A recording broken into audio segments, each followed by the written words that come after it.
Yo, what's going on, everybody? It is your boy Fitz TV here, AKG Lord 33. I am back here today with another video for you guys, and this is your official My Hero Academia chapter 336 review slash reaction. And man, oh man, I know I only do a My Hero Academia manga review every couple of weeks now, right? I'm trying to be more consistent, but it seems like every single time I do one of these My Hero Academia manga reviews, something crazy is going on. And we just got another crazy revelation here in the manga. One of the longest going theories in the My Hero Academia community just came true. I remember back at the beginning of this year when Dabi was revealed to be Toya Todoroki, how crazy that was. Well, this theory is just as big as that. It's been a long-running theory for many fans of the series that just got confirmed. We finally know who the UA Traitor is, and if you guys have been following this theory for a long time, you guys won't be surprised, right? But for some of you guys who don't really follow crazy theories like that, well, this is gonna blow your minds, but we're gonna get into all that good stuff here in just a second. I just want to let you guys know I am a little bit under the weather, so I have a stuffy nose and a sore throat at the moment. Luckily it's not COVID or anything, but if you guys hear me sounding a little bit different, I am a little bit under the weather, but that's not going to stop me from talking about the greatness of My Hero Academia. But we're not going to waste any time. If you guys remember, last week in chapter 335, it was revealed All For One was talking to the League of Villains, and he was talking about how he has many friends all over the place, right? And then we saw a transition to UA, and then we saw Invisigirl, and I don't know why I'm forgetting her name, but everyone was talking about how she's the UA Traitor. But I was thinking this whole week, I was thinking about Aoyama, right? Because even though there's been a lot of signs that Invisigirl could have been the UA Traitor, I feel like most of us who've been following this theory for a long time, a lot of us thought, what about Aoyama? He's been the most suspicious, and they've been dropping hints throughout the series. And this shows how great long-term storytelling is, because now I've been looking back at past chapters and past Aoyama moments, and now everything makes sense. Some of his dialogue that you could take as suspicious, some of the things that he said and some of the things he did that made you think for a sec, like, why is Aoyama doing this? Is it just his weird personality, or is there something that's being kept from us about Aoyama that we'll find out later on? And a lot of people thought that Horikoshi forgot about the UA Traitor theory, right? But he never did. He was just waiting for the right time to put it in place. And it reminds me of just one more crazy theory that we'll talk about near the end of this video. But it's just wild how great long-term storytelling is, and how if you're just patient, when things come together, it'll just absolutely blow your mind. And I know everybody in the My Hero Academia community is talking about this. But let's get into the chapter itself, right? So the title of this chapter is called Villain. I love that title right away. Very simple, straight to the point. So the chapter begins, we get to see Class 1A, they are trading, right? We see Deku and Bakugo, they're trading together. Remember in chapter 335, Class 1A was talking about sparring with one another as they need to start preparing themselves for the next battle, because they know this is probably the best chance they're going to have, in taking down All For One and Shigaraki. So Bakugo's talking about Cluster, right? His new move. And he talks about how Cluster is based off the principle that he learned from Endeavor. Remember, Endeavor taught Bakugo mainly how him and Todoroki have to focus on concentrating and releasing their power, and that's how they can, maximize their output, right? And we see that Bakugo, he produces multiple spears of sweat and explodes them simultaneously. And that is why he's wearing his winter costume, to increase sweat production, right? So by increasing the sweat production, he's making these small spears of sweat. And then when he has many spears all together, he can then just release them and cause very explosive firepower. So we see Todoroki is also training. He is trying to control the two halves of his body, the fire and ice, of course. And we know that Todoroki going forward, he's going to be mainly working with Endeavor eventually to try to stop his brother Toya, aka Dabi. So we see Kimnari. Kimnari is talking to Mineta, and he's saying that the two enemy generals are weakened, Shigaraki and All For One. They also are talking about Ginomachia and how Ginomachia is still sleeping and has been imprisoned, so the chances of a victory are greater than ever. So there's a metal structure being built, and basically that's where it's implied that's where Machia is being stored, right? But I'm willing to bet that Machia will probably be able to free himself at some point whenever we get the next battle. There's no way Machia's just going to be held up captive like that for the rest of the series. I don't believe that. But Bakugo, I love how Bakugo's like the voice of reason here. Bakugo says that they are too optimistic, and he has 3 points that prove how difficult this will be. First, they are unlikely to find All For One. Until today, even when they found the Normu Labs or Shigaraki's hideout, All For One was never there. Besides, he hid for several years after he lost to All Might for the first time. So that's true. We know that All For One is very, very good at hiding himself and making, he All For One doesn't need to step out in public to do damage. That's why he has many servants. That's why he has many people working for him. He doesn't need to be in the public eye. He can do his stuff from the shadows. Second, Shigaraki was already weakened in the last battle, and even then he put in all that work. That is true. We saw that Shigaraki even weakened how much trouble he was for the heroes. And remember, at one point it was Deku, Bakugo, Izawa, Todoroki, Endeavor, right, Gran Torino, all on the battlefield at once, and they still, all together with their combined power, they were not able to stop Shigaraki. So, and remember, Shigaraki's even stronger now. Even though, remember, Shigaraki has lost a couple of quirks because of what New Order did to him, and we still don't know how many quirks Shigaraki has lost, right? It's still implied to us that Shigaraki is still super powerful. And Baku says to think that it will be an easy fight now, even more so with the reduced number of heroes, is very naive. Third, yeah, you gotta remember that there's even less heroes now because heroes have died, heroes have quit, right? And the hero society is way different than it's ever been. Third, the villains must already have a plan and are waiting for the right moment. Even supposing that Search was destroyed in the fight against Star, they must have a plan B. The best thing to do now is prepare for their attack. Which I agree with Bakugo there. We know that the battle is gonna happen. We know that the League of Villains are on the attack, especially with what we know now with the UA Traitor theory being true, right? We know that any day now, the League of Villains are going to attack. You could do and remember, Class 1A, they don't have any idea where, All For One and Shigaraki are. Deku, can search all he wants, but his chances of finding All For One and Shigaraki are very, very slim. So it's better for them just to be as prepared as possible and wait for them to attack. Because they know the battle's on the horizon. It's just a matter of when, not if. So Deku says that he still wants to go out to search for them, but Ida chops him on the head, telling him not to think of me but us, right? Once again, I like how they're constantly reminding us that Deku can't do this on his own. This is not just about Deku. This is about Class 1A.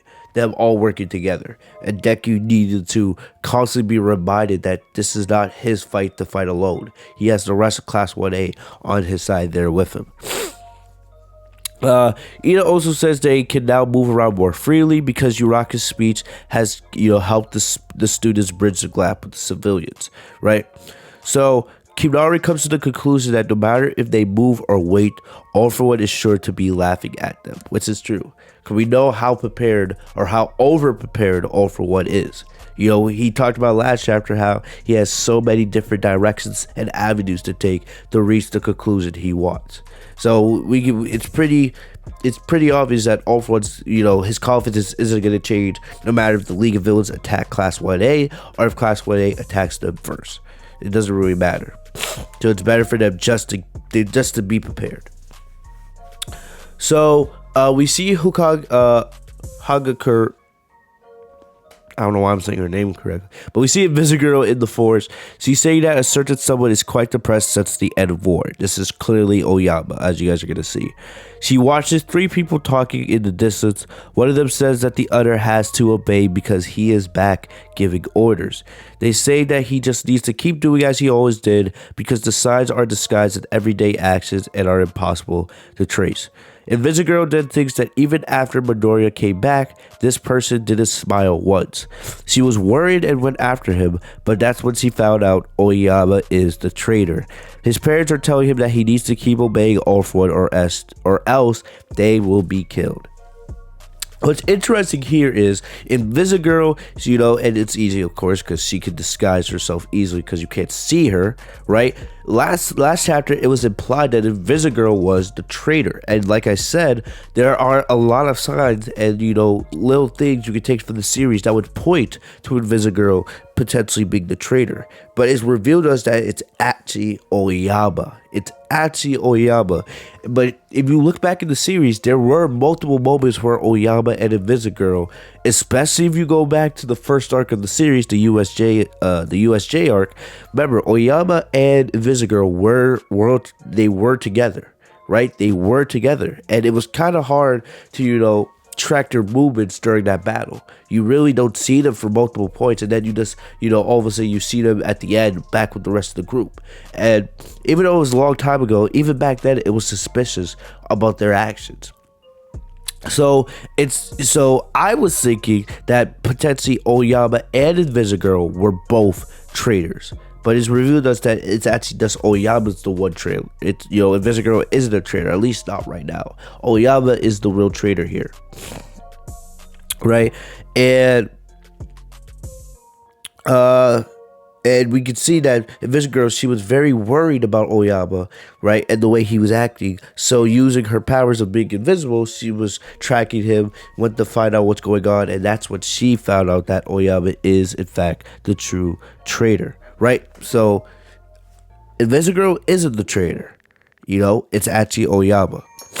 So that's why you guys can't jump to major conclusions, right? Everyone thought Invisible was the traitor last week at the end of the chapter, but it was just set up for this chapter, of course, where we found out the truth.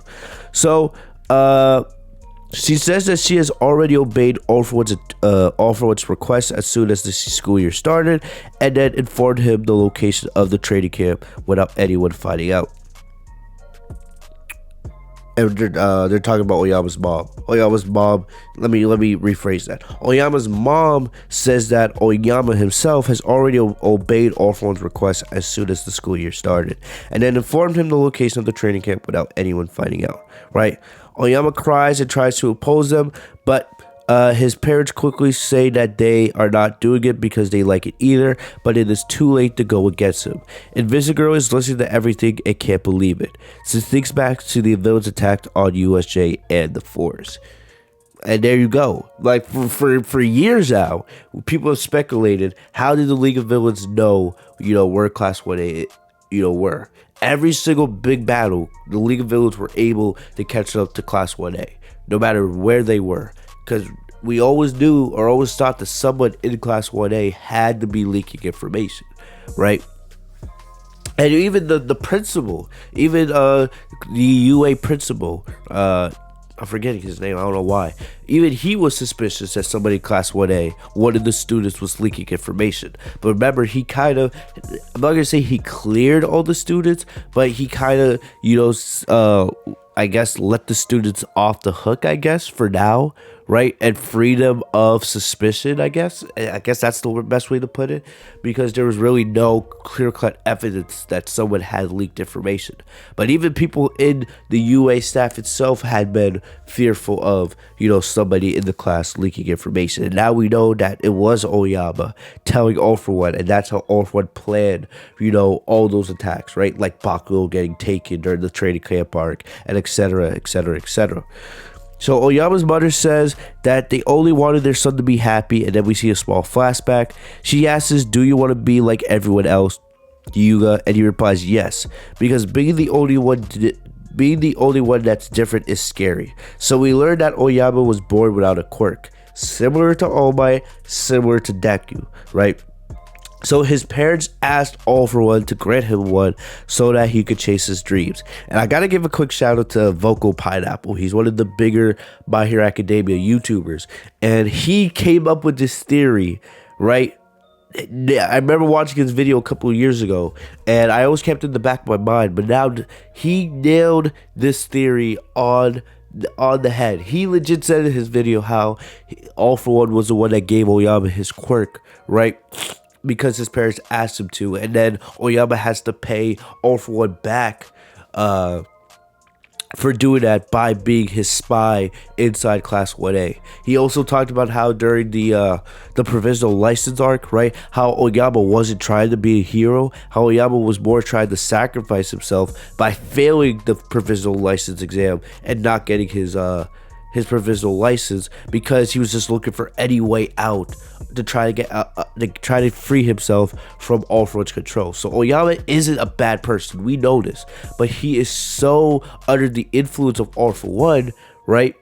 And he's so scared that All For One will kill him and his parents if he doesn't obey him, that he has no choice. He has no choice but to throw his friends and the rest of Class 1A and UA under the bus. He has no choice. And remember, Aoyama, you know, he wanted to have a quirk because he didn't want to be quirkless like everybody else. So it's almost like it's the opposite of Deku, right? Deku was quirkless and he found All Might. Aoyama was quirkless and his parents found All For One. Good and evil. And we know that both Deku and Aoyama are good people at the end of the day, but they were on two sides of the same coin. You know, different sides. So we see basically Invisigirl, she realizes that she needs to tell a teacher, right? But sees someone is approaching. And Aoyama is still crying, saying that he has suffered all this time. He dedicated himself to this role so that he would arouse suspicion and not be consumed by guilt. When All For One was arrested in Kamino, he thought he could finally live peacefully with his friends, but he was wrong. His parents apologized, and Aoyama says that he did all this to protect them because he didn't want them to be killed. Then they ask him to continue protecting them, but it is at this moment that Deku arrives with Invisigirl. So Deku arrives on the scene, right? And there was a huge leak panel during the course of the day. I could have done a video earlier on this, but I wanted to wait till we got the official chapter itself before making any claims that we didn't have confirmed information on, right? But Aoyama is saying here he didn't want to be this way. You know, yes, he wanted a quirk, right? Because he didn't want to be different from everybody else who did have a quirk, kind of like how Deku was in middle school. But you know, but he didn't want to turn his back on his friends.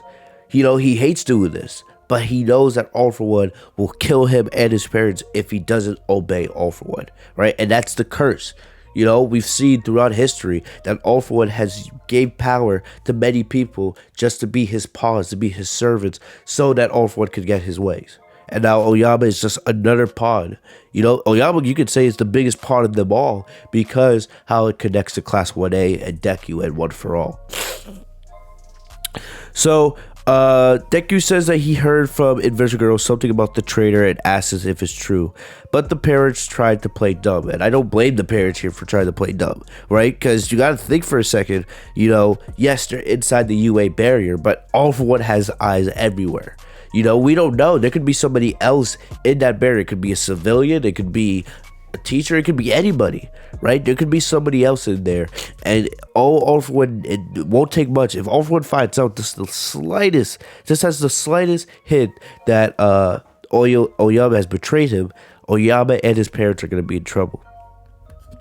So Aoyama cries nonstop while looking at Midoriya. He blames himself for being the only one who didn't say anything to him during the rescue. A lot of people did bring that up. How Aoyama was one of the only students who never said anything to Deku when they were rescuing him back a couple months ago. Right? Aoyama didn't say anything. While everyone else was giving their little speech, right, about what Deku meant to them and all that other stuff, Aoyama was one of the only people who didn't say anything. And that was done on purpose. We also get to see a panel of Aoyama showing his reaction to the letter Deku left when he left UA. Midoriya said that he had gone to the forest to look for him because he realized that something was wrong.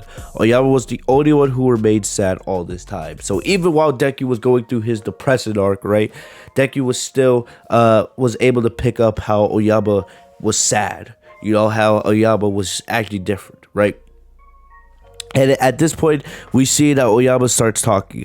Aoyama says that he was the one who leaked the location of the training camp and USJ. I am a disgusting villain, Midoriya. And the last panel is a flashback of the cheeses he left on Deku's balcony during that one chapter. Right, this was back, I believe this was right around the time when Deku was unlocking Black Whip, if I'm correct, right? But we see the flashback.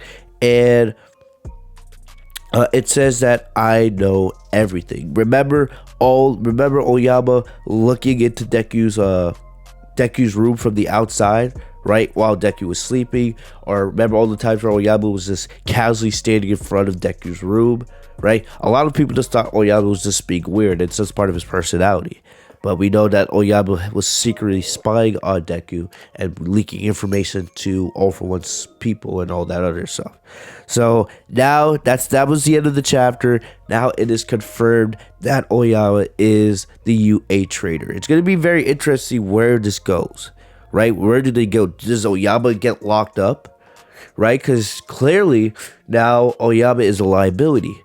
You know, yes, Deku, and I'm willing to bet the rest of Class 1A, they're going to try to do what they can for Aoyama. But now they know he can't be trusted. He's put them in danger multiple times throughout the series because he had no other choice but to leak that information. So it's going to be interesting here. You know, does Aoyama get locked up to keep him from being able to leak out any more information? Because there's no way Aoyama can just return back to the class like everything's peasy. Deku's probably going to have to tell the others, because this is not just about Deku. It's about all Class 1A, because all of them have all been affected by Aoyama's choices. So, I don't know. And I'm scared. Remember, I keep thinking back to when Deku was fighting, I'm forgetting her name, the girl he fought just a couple arcs ago. With the freaking the guns in her arms and everything. I don't know why I'm forgetting so many names today, right? Remember, right when it looked like she was about to turn back to the good side, All For One had her shot. And she's been in critical condition ever since. Like I said, All For One has eyes everywhere. So I'm afraid this might not end well for Aoyama. You know, I don't know what you do. Because Aoyama's parents, they don't want to die. Aoyama doesn't want to die, but he also doesn't want anything bad to happen to his friends. He's torn because he has this curse of being All For One spy, and he doesn't know a way to free himself. He doesn't want to hurt his classmates, but he doesn't want to hurt his family at the end of the day either. So I don't know. You know, they might have to lock Aoyama up just for his own safety, right? Aoyama might not be involved in the final battle at all because they have to keep him away. But it makes sense now. Now you look back at all the times where Aoyama had a sad look on his face, or was just turned to the corner, or was just like not paying attention, or was away from the rest of the class. It was because this whole time he's had this burden of being All For One spy, and he hasn't been able to free himself from it. He wants to live a peaceful life. He says right here that he felt freed when All Might defeated All For One, because he thought, okay, I can finally live a normal life. I can finally, just live peacefully with his friends inside UA High. But now that All For One is back and now running things again, he has no choice. It's like this nightmare that has been going on. He can't be free of him, So you gotta feel for Aoyama here. You really do. But I don't know. I don't know what happens from here. I know. Excuse me. Excuse me. Woo. I need to end this video. But I don't know what happens from here. I truly don't know what happens from here, man. But It's definitely going to be very, very interesting. I don't know what happens for Aoyama, and I'm kind of scared, right? You know, one thing that people have thought about is, especially with how dark My Hero Academia has become, some people have said that Aoyama, or not Aoyama, just in general, what would it mean to the story if like one of the members of Class 1A died, right? Because we've seen heroes died, we've seen right staff members died. You know, we've seen violent moments in the series, but for the most part, Class 1A they haven't lost anything. You know, they were able to bring Deku back to the class and all these other things. But what would happen, you know, to Deku and Baku? What would it do to their psyche and everybody else in that class if they lost a member of their class? Because we know how close Class 1A, they're like a family to one another. So if someone like Aoyama or somebody else in the class was killed by All For One, what would that do? We've seen Deku how emotional he gets, right? When Shigaraki almost killed Gran Torino and almost killed Izawa, right? Imagine how how angry Deku would get if, you know, All For One killed Aoyama or killed somebody else in Class 1A. Maybe this is what this is leading to. Maybe Aoyama has to sacrifice himself to give Class 1A, you know, that extra push for victory. I don't know. But this is huge going forward for the series, because now, you know, now it's like, what do you do now? What do you do with Aoyama? He clearly is a liability, just because, you know, it's not that they don't want to trust Aoyama, they can't, because you don't know, he has no other choice. He legit puts himself and his family in danger if he doesn't tell All For One what All For One wants to know. But it also puts Class 1A in danger if he tells any information to All For One. So I don't know what you do with Aoyama at the end of the day. But it is confirmed that Aoyama is the UA Traitor, and from here, man, things are just gonna get crazier and crazier. But let me know what you guys think, man. Tell me guys your thoughts. I know some of you guys have been agreeing with this theory for a long time. Let me know what you guys feel in the comment section down below. You know, do you guys feel validated? Do you guys, I don't know, are you guys sad? Are you guys disappointed? Right? Let me know what you guys think, and what do you guys think happens to Aoyama going forward? Because I don't know, man. You see Deku's reaction, right? Deku's not crying here, but he's shocked and he's horrified learning that his friend, right? Remember, now you look back at every single conversation that Deku and Aoyama had, and things that make so much sense, right? How Aoyama felt closer to Deku because Aoyama was quirkless, Deku was quirkless, right? So now it just adds a whole other element to their relationship, right? And now what does Deku do with this information? What happens to Aoyama? I don't know. Does this lead to eventually the dad for one theory being true? Because, you know, we've seen the theory of Dabi being Toya become true. We've seen the theory of Aoyama being the UA Traitor coming through. Now the next big theory in a lot of people's eyes is All For One being Deku's father, right? I think that theory is far from the truth, right? But thing is, we have no information about Deku's father, so I don't know. Anything's possible at this point. But you know, I guess that's the next big theory to, I guess, check off the list. But anyway, man, let me know what you guys think in the comment section down below. I'll be back here next week with the follow-up. We'll see what happens to Aoyama, right? I don't think this is going to lead to a battle, but definitely it's going to be interesting to see what happens here with Aoyama and Deku. But other than that, guys, that's about all I got for you guys today. I'll see you guys later. Stay safe and healthy, y'all. Subscribe if you guys are new to the channel. Hit the bell next to my name, Fitzbook TV, so you guys are notified every time I post a new video. Stay safe and healthy. I'll see you guys later. Peace.